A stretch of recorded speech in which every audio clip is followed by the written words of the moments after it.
Hello ಸ್ನೇಹಿತರೆ, ಎಲ್ಲರಿಗೂ ರತ್ನಾಸ್ kitchen ಕಡೆಯಿಂದ ಮಾಡುವ ನಮಸ್ಕಾರಗಳು. ಬಾದುಷಾ ಸ್ವೀಟ್ ಮಾಡಲು ಬೇಕಾಗುವ ಸಾಮಗ್ರಿಗಳನ್ನು ಪಟ್ಟಿ ಮಾಡಿ ಹಾಕಿದ್ದೀನಿ, ನೋಡಿಕೊಳ್ಳಿ ಸ್ನೇಹಿತರೆ. ಬಾದುಷಾ ಮತ್ತು ಸಕ್ಕರೆ ಪಾಕ ಮಾಡಲು ಬೇಕಾಗುವ ಸಾಮಗ್ರಿಗಳು.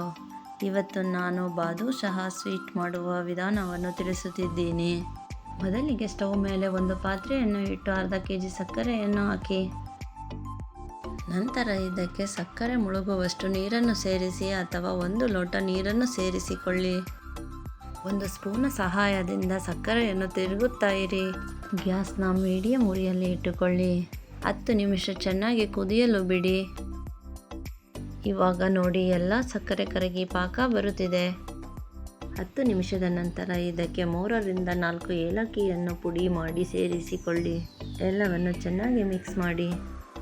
ಇವಾಗ ಗ್ಯಾಸನ್ನು ಆಫ್ ಮಾಡಿ ನಂತರ ಕೊನೆಯಲ್ಲಿ ಇದಕ್ಕೆ ನಿಂಬೆಹಣ್ಣನ್ನು 1/4 ಭಾಗ ಹಿಂಡಿಕೊಳ್ಳಿ.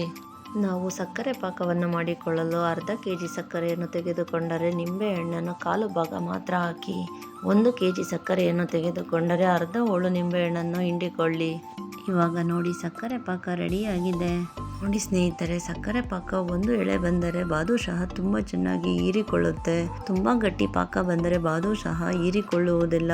ಸಕ್ಕರೆ ಪಾಕವನ್ನು 1 ಬೆರಳು ಟಚ್ ಮಾಡಿ 2 ಬೆರಳಿನ ಸಹಾಯದಿಂದ ಪ್ರೆಸ್ ಮಾಡಿ ನೋಡಿ. ಈ ರೀತಿ 1 ಎಳೆ ಪಾಕ ಬಂದರೆ ಸಾಕು, ಸಕ್ಕರೆ ಪಾಕ ರೆಡಿಯಾಗಿದೆ ಎಂದು ಅರ್ಥ. ನಂತರ ಪಾಕವನ್ನು ಟೀ ಸೋಸುವ ಜಾಲರಿಯ ಸಹಾಯದಿಂದ ಸೋಸಿಕೊಳ್ಳಿ. ನೋಡಿ, ಈ ಥರ ಮಾಡಿಕೊಳ್ಳುವುದರಿಂದ ಸಕ್ಕರೆ ಪಾಕ ತುಂಬ ತಿಳಿಯಾಗಿ ಕಾಣುತ್ತದೆ. ಸಕ್ಕರೆ ಪಾಕ ರೆಡಿ. ಸ್ಟವ್ ಮೇಲೆ ಒಂದು ಬಾಣಲೆಯನ್ನು ಇಟ್ಟು ಬಾದುಷಾ ಕರಿಯಲು ಅರ್ಧ ಲೀಟರ್ ಎಣ್ಣೆಯನ್ನು ಹಾಕಿ. ಎಣ್ಣೆ ಸ್ವಲ್ಪ ಬಿಸಿಯಾಗುವಷ್ಟರಲ್ಲಿ ನಾವು ಬಾದುಷಾದ ಹಿಟ್ಟನ್ನು ರೆಡಿ ಮಾಡಿಕೊಳ್ಳೋಣ. ಮೊದಲಿಗೆ ಒಂದು ಪಾತ್ರೆಯನ್ನು ತೆಗೆದುಕೊಂಡು ಇದಕ್ಕೆ 2 ಕಪ್ ಮೈದಾ ಹಿಟ್ಟನ್ನು ಸೇರಿಸಿಕೊಳ್ಳಿ.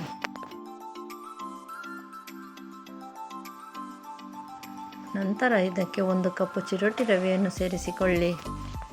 ಮೈದಾ ಮತ್ತು ರವೆ ಎರಡನ್ನು ಕೈಯ ಸಹಾಯದಿಂದ ಮಿಕ್ಸ್ ಮಾಡಿ. ಈ ಥರ ಮಿಕ್ಸ್ ಮಾಡಿದ ಮೇಲೆ ಕೈಯ ಬೆರಳಿನ ಸಹಾಯದಿಂದ ಮಧ್ಯ ಗುಳಿಯನ್ನು ಮಾಡಿಕೊಳ್ಳಿ. ನಂತರ ಇದಕ್ಕೆ 50 ಗ್ರಾಂ ತುಪ್ಪವನ್ನು ಸ್ವಲ್ಪ ಬಿಸಿ ಮಾಡಿ ಹಾಕಿಕೊಳ್ಳಿ. ಯಾವ ಕಪ್ಪಿಂದ 2 ಕಪ್ ಮೈದಾ ಹಿಟ್ಟನ್ನು ಹಾಕಿಕೊಂಡರೋ ಆ ಕಪ್ಪಿಂದ 1 ಕಪ್ ನೀರನ್ನು ಸೇರಿಸಿಕೊಳ್ಳಿ. ಇವಾಗ ಕೈಯಿಂದ ಎಲ್ಲವನ್ನು ಮಿಕ್ಸ್ ಮಾಡಿ ಬಾದುಷಾ ಹಿಟ್ಟನ್ನು ಕಲಸಿಕೊಳ್ಳಿ. ಕಲಸಿಕೊಂಡ ಹಿಟ್ಟು ಈ ಹದಕ್ಕೆ ಬಂದ ತಕ್ಷಣ 5 ನಿಮಿಷ ಚೆನ್ನಾಗಿ ನಾದಿಕೊಳ್ಳಿ. ನೋಡಿ ಸ್ನೇಹಿತರೆ, ಇವಾಗ ಬಾದುಷಾದ ಹಿಟ್ಟು ರೆಡಿಯಾಗಿದೆ. ಬಾದುಷಾದ ಹಿಟ್ಟನ್ನು ಈ ರೀತಿಯಲ್ಲಿ ಉಂಡೆಗಳಾಗಿ ಮಾಡಿಕೊಳ್ಳಿ.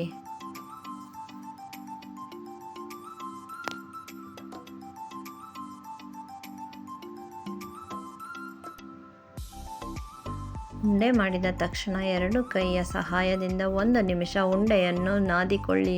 ಹಿಟ್ಟನ್ನು ನಾದುತ್ತಾ ಅಂಗೈಯಲ್ಲಿನ ಹೆಬ್ಬೆರಳ ಮೇಲೆ ಉಂಡೆಯನ್ನು ತಂದು ಇಡಿ. ಮತ್ತೆ ಬಲಗೈಯ ಹೆಬ್ಬೆರಳ ಸಹಾಯದಿಂದ ಉಂಡೆಯ ಮೇಲೆ ಪ್ರೆಸ್ ಮಾಡಿ. ಹಿಟ್ಟಿನ ಮಧ್ಯ ಹೆಬ್ಬೆರಳ ಅಥವಾ ಮಧ್ಯದ ಬೆರಳಿನ ಸಹಾಯದಿಂದ ಹೋಲನ್ನು ಮಾಡಿಕೊಳ್ಳಿ. ಬಾದುಷಾವನ್ನು ಉಂಡೆ ಮಾಡಿಕೊಂಡು ಶೇಪ್ ಕೊಡುವುದು ಹೇಗೆಂದು ಬರೆದು ಹಾಕಿದ್ದೀನಿ, ಓದಿಕೊಳ್ಳಿ ಸ್ನೇಹಿತರೆ. ಮತ್ತೊಂದು ಸಲ ಬಾದುಷಾ ಉಂಡೆ ಮಾಡಿ ಶೇಪ್ ಕೊಡುವುದನ್ನು ತೋರಿಸಿದ್ದೀನಿ, ನೋಡಿಕೊಳ್ಳಿ ಸ್ನೇಹಿತರೆ.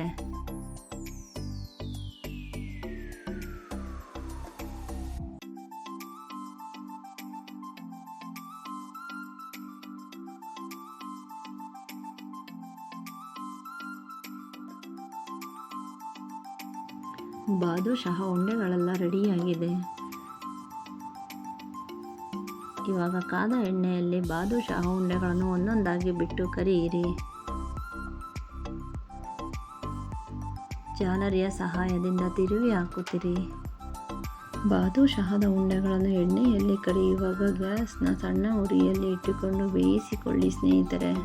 ಬಾದುಷಾ ಉಂಡೆಗಳು ಎಣ್ಣೆಯಲ್ಲಿ ಕರಿಯುವಾಗ ಬಿಸ್ಕೆಟ್ ಕಲರು ಅಥವಾ ಗೋಲ್ಡನ್ ಕಲರ್ ಬರುವವರೆಗೆ ಬೇಯಿಸಿಕೊಳ್ಳಿ. ಇವಾಗ ನೋಡಿ, ಬಾದುಷಾ ಉಂಡೆಗಳು ಬಿಸ್ಕೆಟ್ ಕಲರು ಮತ್ತು ಗೋಲ್ಡನ್ ಕಲರ್ ಬಂದಿದೆ. ಇವಾಗ ಬಾದುಷಾದ ಉಂಡೆಗಳು ರೆಡಿಯಾಗಿದೆ.